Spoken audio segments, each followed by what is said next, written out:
these are the people that are doing it right.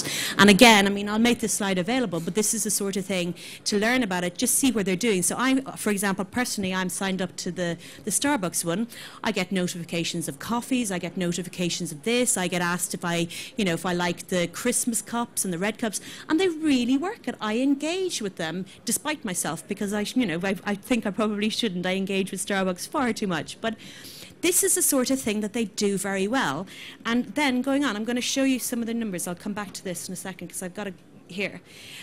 They're one of the best. So you can see here, for every Facebook impression for fans and friends of fans, they actually turn in 8% more in terms of revenue, and 11% more frequently than the average user who transacted at Facebook. So the numbers are there. They're making a killing. I mean, if you think about the magnitude of their business, there's huge money to be made by working it properly, and they are one of the ones that do it very well. So I've got some numbers here. So, I think everybody knows the 800 million people are on Facebook. I think that's one that nobody isn't aware of. There's more than 200 people on Twitter. However, the realistic situation is only about half of them are active. So there's, assume about 100 million people using Twitter. And, the new kid on the block, Foursquare, has 10 million people already. So the numbers, this is where the people are. If you think about where, we're targeting, they're all to be found chatting to each other and chatting to brands in these locations. And so we just need to figure it out and make it work. And again, one of the most important things is there's now thousands of networks. There really is. But don't just, one of the big things that everybody will recommend is Facebook, Twitter are kind of the given. Google Plus now you have to do. And then pick the rest. There'll be niche ones. There's ones dedicated to sport. There's ones dedicated to games. And so go and find where these people are. And don't try to do everything. Pick the top 3 and then pick the niche ones and do those well. Don't just blindly go forward. So I'm just going to break down some of the data for the top 3. So Google reached, I love this figure, they reached 20 million people signed up to Google Plus in 24 days. I mean, that just blew my mind. So it was over 1,000 days fewer than Facebook took. They had 40 million within the first weeks, and Larry Page just said about a week ago, they now have hit the 90 million mark. So again, this just shows the strength of the importance, by them making it critical to search, and their new social search announcement where they're now using people's social comments and stuff as part of their search. It just goes to show this cannot be ignored because it directly affects your business in terms of driving traffic. In terms of Facebook, I've covered some of these already, but the average user has 130 friends and spends 700 minutes per month. One of the things that I don't have here is the average session is 37 minutes. I should probably put that in. And every 60 seconds, there are 510 posted comments, almost 300 updates, and 300,000 updates and 136 uploaded photo. A lot of the comments and the status updates will relate to brands, and so not nearly the majority, but enough. I mean, we're talking like if you get a tiny share of this level, if the gambling industry at large and the affiliate industry gets a tiny share of something that's so massive, then we're talking about being able to get our brand exposure and being able to drive traffic to your own sites, being able to influence your search engine optimization work. And 30 billion pieces of content are shared each month. These numbers are so big, I can literally I can never quite get my head around them. This is a good example here that kind of relates to us, and this is from ComScore. So ComScore do a lot of work, which is brand exposure in social media. So your brand gets exposed, and your site and your comments and what you drive in social media directly has a significant use towards your original stuff. So it just goes to show that the engagement works. You're not getting the money directly, and you won't get the revenue and the ROI directly from the site, but it'll go to your home site. It'll go to where you then get your revenue from. So they just picked 3 football clubs, and if you can just see there, so this is total internet, that's the overall internet, and their exposure for the the exposed fan here, so that's somebody who's liked them or interacts with them or follows them on Twitter, is massive. But then look at this, you're getting the secondary one that you wouldn't already have access to. This is somebody who hasn't liked you, but through the way it works, through shares and comments, they're there and they are getting, again, it's free work for you guys, it's free publicity, and it's driving these people to your home site, because what this relates to is the traffic that goes to the site that makes people money. So Twitter, over 225 million. Again, 50% of those don't use, so don't believe Twitter's kind of overall numbers. They're very transparent about it, but the ones that they talk about loudest are, of course, the overall registered ones. But there's all the 150 million tweets a day. I know that something like, I think Beyonce's pregnancy saw, I think it was 8,900 or something per second when she was on the VMA Awards, and that compared to, and again, I'll put this stat, I should have put it in the next one, but the previous highest one was Michael Jackson's death, and that was something like 3,000 or 4,000. So in that short space of time, it was just about a year, just a little over a year, it kind of doubled or trebled. Average session is 20 minutes, 23 minutes. And sports and betting is very big on it. A lot of people will post their odds, will post their tips, they get involved. But when we were going back to what we were saying about people on mobile, and remember Ofcom said 20% of people are on more than one site at the time, that's the sort of thing they're doing when they're watching a match. They're tweeting, they're linking things on Facebook. And actually I've got down, I'll go to the very last one for 2 seconds. This one is that I really like. This is Unibet's tablet site. And what they did is they actually linked in the entire social. So they've really taken it there. They call it social betting. And that's really, again, another way that we can work and we can make social work, is link in the two, link in everything. Because I think it was James was saying earlier, which is think about what you do. And I know everything that I see here, it's kind of common sense because I do it myself. So sorry, I'm going all over the place. Okay, the power of like and the power of +1. First of all, they affect EdgeRank, so likes affect your EdgeRank, and +1 affects your search engine results. So that's a given. That's something that is, that we have to consider, we can't avoid. But then this is an example of the value of Facebook's action. So the average clicks per like are 3 times. So if you have 10 clicks, 10 likes, you've got 30 people going to your site. For comment, it's like 14. So if you have 10 comments, that works out at 140 people going to your site. So again, just think about these in terms of numbers and think about how to interact and how to make it all work. And this is the sort of thing that we should have on our sites and throughout. I mean, I can't remember what this one is, but you see this sort of thing, which is all of the, bring all the social networks. Again, this is something that's so easy to do, and just we don't bother. We overlook it, and it's, to our own detriment. So then we've covered this one.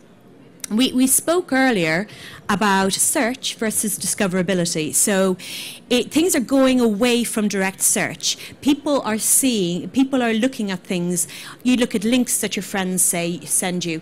You click on something in Twitter. I mean, I'm forever just clicking on links in Twitter and seeing with my friends. If somebody I know and respect sends me something, I do it. And I think loads of people do. It's about recommendations. We now depend on what our friends say. In the App Store, you look at the star rating, you look at the reviews. On something like Facebook, or Amazon was the one that pioneered this, which was the personal recommendations, but it's now taken to a completely new level. So you do have the review sites, but in actual fact, you do look at what your people say and do. And in fact, the +1 is very interesting because Google will identify if any of your friends have plussed something and actually flag it up for you. So it's not even just anonymous recommendations in that situation. If one of your friends, like James, if James +1 something that I happen to see a week later, it'll still tell me that my friend liked that. And we're much more likely to go into something, to use something, to take action on something that our friends have done. The same thing with tweets and likes. If somebody I know has done something, I'm going there. Most people will. The next thing is to look at this, and this kind of carries on into who are your influencers. So when you do have your site or your whatever social networks or social media you get involved in, you can actually see, I mean, you should be looking at these people the entire time and see who's doing it to you. I mean, who's interacting with you. See who's interacting with you, and then go find their friends, because their friends friends will be more amenable to you because they will see that there's already a contact there. On a kind of a higher level, Clout and Peer Index are two companies that look across. They use very complex algorithms, and they look across all of the key social media just to see who are the influencers. So who are the people that can affect others? So it's based on things like how many tweets or Facebook's, comments they do, and then more than that, but how people interact with them. So it's not difficult to see who's important and who is influence. And already companies, I know somebody that I follow on Twitter got an iPad because he was important from somebody who wanted them to see his site, so they sent it loaded on an iPad. And that's how, I'm not saying we have to do that, but you can find the people very easily who talk about betting, who are influenced and who, influence their friends, and just incentivize them, work with them, find them and take action with them because they are there. So you can do it just through, you can do it manually, or you can go through Clout and Peer Index. They do it kind of, that is their business. And so, the massive brands would work with them, but those people are all there. Next thing is to do with content generation. It's important to be proactive, so don't wait for your audience to engage with you, especially when you think about the fact that on Facebook, for example, the more you interact with somebody, the better your edge rank and the more your content will be out there. So go and chat to them all and be proactive, get involved. Things like quizzes and I can't remember the number, but it was astonishing. It's tens of thousands of comments just based on the question, do you like the biscuit or the cream bit of Oreos? And people went nuts for this. And so, you start to think about how opinionated people are about a horse or a team or a sport or an event. It doesn't take long, it doesn't take much work, just once you think about something, to actually get people engaged. And once somebody's engaged with you, they're seeing your next message. Which actually brings kind of to the next thing is your message must be systematic. So you have to be, I know Facebook had a limit of 4 per day per company, which is now changed. So you could only put 4 messages per day, but that's kind of in the process of changing. And again, there's a million ways around that. We're not Coca-Cola, we're individuals, we're, so that we can get around that. It's also important to be persistent. So be regular with your information, be regular with your schedules. But going down to the bottom for a second, you don't always need original content. If you see something funny, if you see something that's interesting to your fan base and relevant to your content, it's perfectly okay to repost. Don't take the credit for it because that really annoys people. But it's perfectly okay to repost and say, oh, this is something that you might like. And again, it's building engagement because you're showing, I know I know you guys, I know that you might like this, I found it amusing or interesting. In terms of the tone of voice, and this is something that I think as affiliates, you're probably much better at it than companies, which is use common language with your audience. So, text speak is fine. And, if you're using in Twitter, the shortened words and, BT instead of bot and stuff, all acceptable. We don't have to be official in this medium because people don't expect it. But more than that, they don't want it. They don't want to see kind of a corporate or an official kind of approach in this medium because it is it's ultimately personal.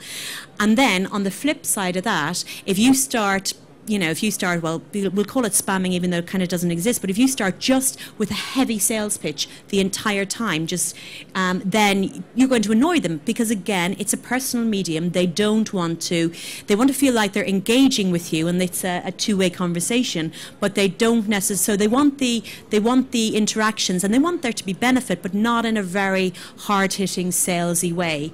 And so this comes down to have your two-way, listen to what your people are saying, how they're saying it, be proactive, and just work with them, because once you do all this, then you've got the interactions, and then you've got the edge rank, and the edge rank links to the likes, and then it goes back to the number of clicks and the number of likes, and so it's all driving traffic to your own site. And so again, the first thing at the start is your revenue isn't coming directly from Facebook. Your revenue is still coming from your site or your portal or whatever. But there's traffic to be got from here. It's not just about search anymore. There's also a lot of tools that can help you. Some of them are free, some of them are low cost, and some of them are ridiculously expensive. But if you do even a search for social media tools, it's very interesting. And it's like Hootsuite is generally considered one of the best. That allows you to manage all of your different portals, so Twitter, Facebook, I think LinkedIn. I think you can manage all of the different networks that you use through one suite. So it also allows you to schedule, and it allows you to set up an entire campaign. They have a free one, entirely free, and so everybody should be at the very least using that. And then they have a professional one. So if you're building up your business, you might want to go down to the professional one. Radian 6 is very, very popular as a kind of a social dashboard and a listening tool. So again, this is something that people overlook. It's like, before you start a Twitter campaign, just type in searches. I mean, Twitter's content is there for everybody to see. So type in searches, see what people are saying, see what things are trending.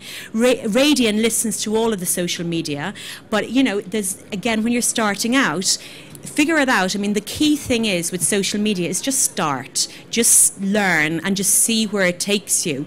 And you don't have to do this at huge expense, but you have to do it at dedicated time.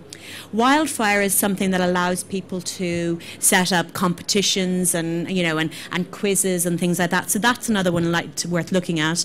Clout, as I mentioned earlier, is the key one for identifying the influencers, and Twibes looks at Twitter groups and looks up at setting Twitter groups. And so these are tools. These are just some of the ones that I personally like, but there are many, many more. And like I said, a very quick Google search will find a lot, and you can see what works for you.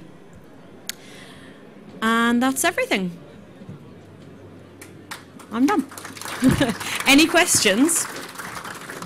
I didn't realize that was finished so quick. Any questions? Just stick your hand up if you do have any questions. Yep.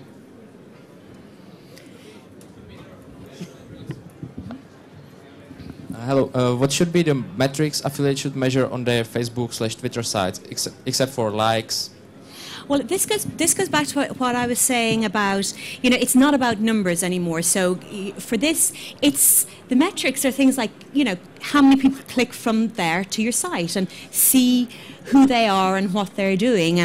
And so I think as an industry, and we get caught up in just the overall ones, but it comes down to who becomes a client, who becomes a customer, and you can actually then track kind of where they came from. So, to my mind, it's not about the number of Facebook downloads. It's not about the number of that. It's about how people interacted. Was it through a like? Was it through something that you said? So was it through you engaging with them, or was it through?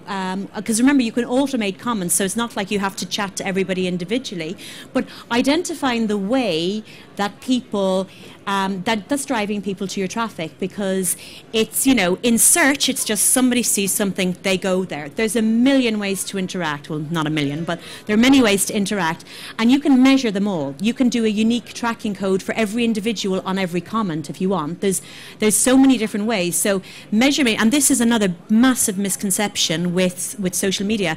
People think it can't be tracked. Actually, it's just laziness if you think that. It can all be tracked. It's all very easy it's all very trackable. The sites do it. You can also put individual links in. So, again, it just comes down to you need to put a little bit more effort into this, but it's all there for you and for the taking. So I hope that answers your question. Anything else?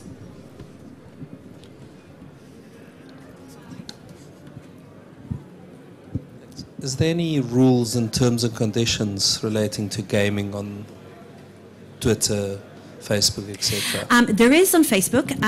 That's actually something I should probably have covered. On Facebook, you can advertise as long as you're an operator and hold a license. So you can't advertise without a gambling license.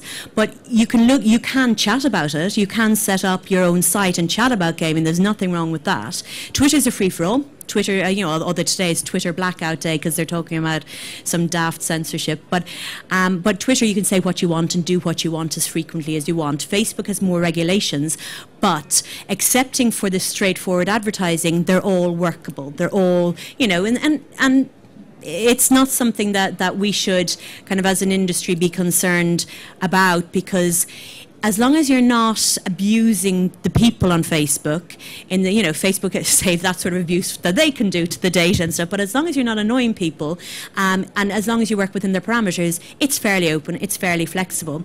And actually on that note, I mean, I presume everybody has seen all the news that kind of happened it kind of came out in December time, which is Facebook is opening up and allowing real money gambling applications.